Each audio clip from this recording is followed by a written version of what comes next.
जयराम जी की राजा सिंधी आपके सामने हाजिर है। जय झूलेलाल। सिंधी के बारे में थोड़े फैक्ट्स।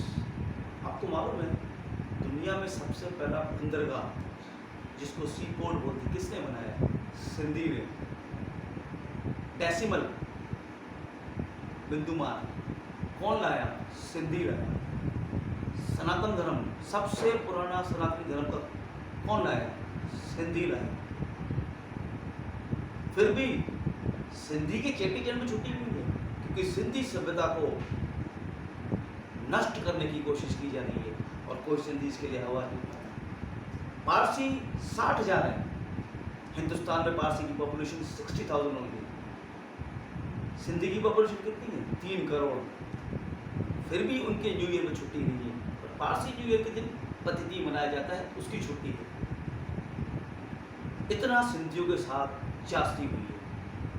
तो सिंधी भाइयों और बहनों, इस वीडियो को शेयर करो और आवाज़ उठाओ हमारे साथ कि सिंधी को पहचान मिले और सिंधी सभ्यता को खत्म और नष्ट ना किया जाए। जय राम जी की जय झूलेलाल।